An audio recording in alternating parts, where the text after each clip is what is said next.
ఐదవ విషయం చెప్తాను చూడండి, మీ బైబిల్ గ్రంథం తీసి దశలోని రాసిన ఇదే పత్రికలో మొదటి పత్రికలోనే 5వ అధ్యాయము 12వ వచనం.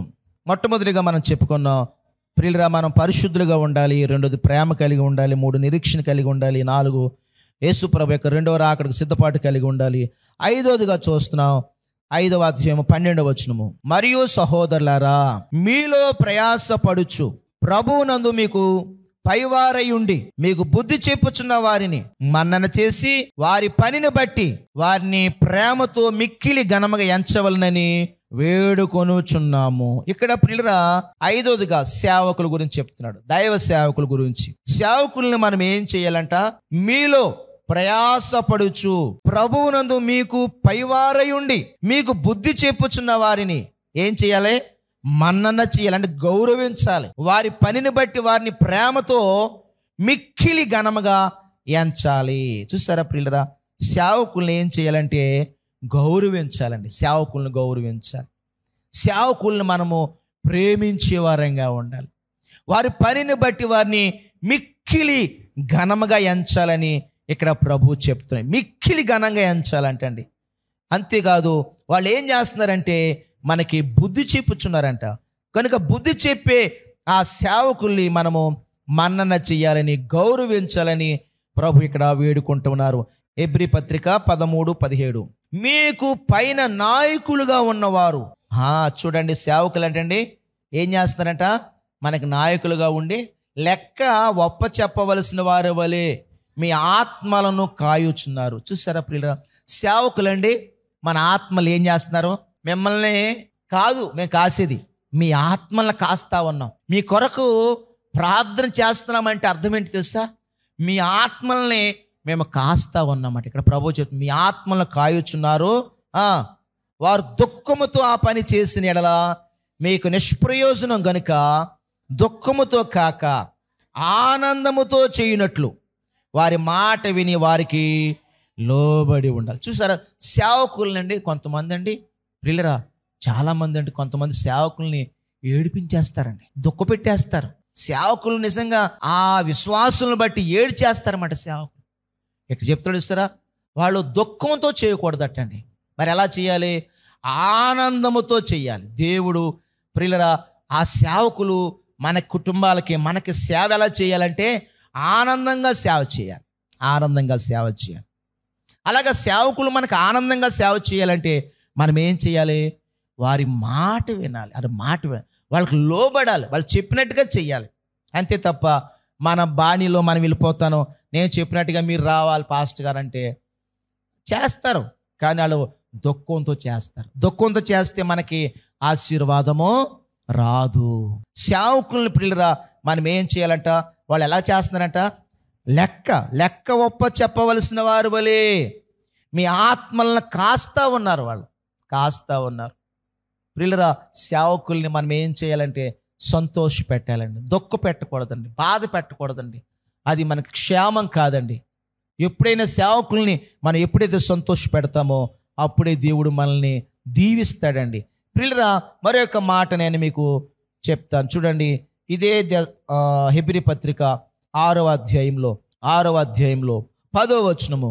మీరు చేసిన కార్యమును మీరు పరిశుద్ధులకు ఉపచారము చేసి ఇంకనూ ఉపచారము చేయుచుండుట చేత తన నామమును బట్టి చూపిన ప్రేమను మరచుటకు దేవుడు అన్యాయస్తుడు కాదు. చూసారా ప్రియులరా, సేవకులు కట్టండి మనము దేవుని బట్టి కదా. ఇక్కడ ఏమన్నాడు? మీరు పరిశుద్ధులకు ఉపచారము చేసి ఇంకా ఉపచారం చేస్తున్నారు కదా, కనుక తన నామమును బట్టి చూపిన ప్రేమను మర్చిపోవడానికి దేవుడు అన్యాయస్తుడు కాదు. అంటే మనము ఎంతగా దేవుని సేవకుల పట్ల దయ కలిగి ప్రేమ కలిగి ఉంటామో ఆ దయ ఆ ప్రేమను బట్టి మరి ఆయన మనకు సహాయం చేస్తాడు. ప్రభువు అంటాడు, ఎవడు క్రీస్తు వాడిని చేర్చుకుని గిన్నెడు చన్నీళ్ళు మాత్రం త్రాగనిస్తారో వారు నిశ్చయముగా తమ ప్రతిఫలాన్ని పోగొట్టుకోరు. ఏంటి? గిన్నెడు చన్నీళ్ళకే ప్రతిఫలం ఉందా? ఉంది. దేవుని సేవకులకి మనం ఒక గిన్నెడు చన్నీళ్ళు ఇచ్చినా కానీ ప్రతిఫలం ఉంది. అటువంటిది మనం శ్రేష్టమైన ఆహారం పెట్టామనుకో, శ్రేష్టమైన కానుక ఇచ్చామనుకో, దేవుడు మనకేం చేస్తాడండి? ప్రతిఫలం ఇస్తాడు. ఎవడా? బైబిల్ గ్రంథంలో మాట ఉంది ప్రియులరా, ఆ మాట చదివినప్పుడల్లా నేను చాలా భయపెడతాను. సామెతల గ్రంథంలో యేసు ప్రభు వారు ప్రియ దేవుని బిడ్డలారా సొలొమోను మహారాజు చేత ఆయన ఆ మాట రాసి పెట్టాడండి. 11వ అధ్యాయము 24వ వచనము చదవండి. అన్నమాట ఏంటది? వెదజల్లి అంటే, వెదజల్లడం అంటే ఇవ్వడం. ఏమ్మా? దేవునికి ఇవ్వడం. దేవునికి ఇచ్చి అభివృద్ధి చెందిన వారు కలరో, తగిన దానికన్నా తక్కువ ఇచ్చి, అంటే ఇవ్వవలసిన దానికన్నా కూడా తక్కువగా ఇచ్చామనుకోండి, మన దగ్గర దేవుడు సమృద్ధిగా ఇచ్చాడు. కానీ మనము దేవునికి చాలా పేదరికంగా కొద్దిగానే మనం ఇచ్చామనుకోండి, అప్పుడు ఏం చేస్తాడు దేవుడు? అలా చేయడం వల్ల అంటే మనం పేదవారంగా మారిపోతామంట. తగిన దానికన్నా తక్కువ ఇచ్చి లేమికి వచ్చేస్తామంట, మనం పేదరికంగా వచ్చేస్తామంట. ఓహో, నీ స్థితి ఇదే కదా, నువ్వు నాకెంతే ఇస్తున్నావు కదని ఆ స్థితిలోకే, ఏది ఆ పేద స్థితిలోకి దేవుడు మనల్ని నెట్టేస్తాడు. కానీ అక్కడ అన్నాడు కదా, వెదజల్లి అవి ఏమంటే మన దగ్గర ఒక 10,000 ఉన్నాయి, మనం వెదజల్లేసాం, ఏమవుతుంది? అయిపోతాయి కదా. కానీ బైబిల్ ఏం చెప్తుంది? వెదజల్లి అభివృద్ధి పొందుతారట.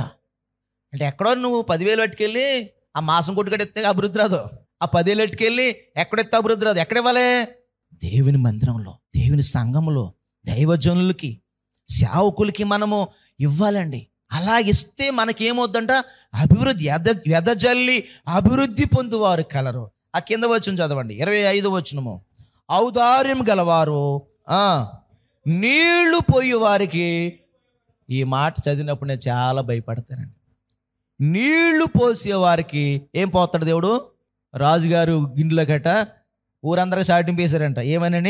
ఏమని పాలు తీసుకురండి, పెద్ద యజ్ఞముడి యాతనం అని చెప్తే అందరూ ఏం చేశారంటే, రాజుగారికి పాలు అంటే అందరూ మంచి పాలు తెచ్చేస్తారు కాబట్టి నేను మాత్రం ఈసారి నీళ్ళెట్టుకు వెళ్దామని ఎవరికాళ్ళే ఇలాగ అనుకుని ఏం తెచ్చారు చెప్పండి?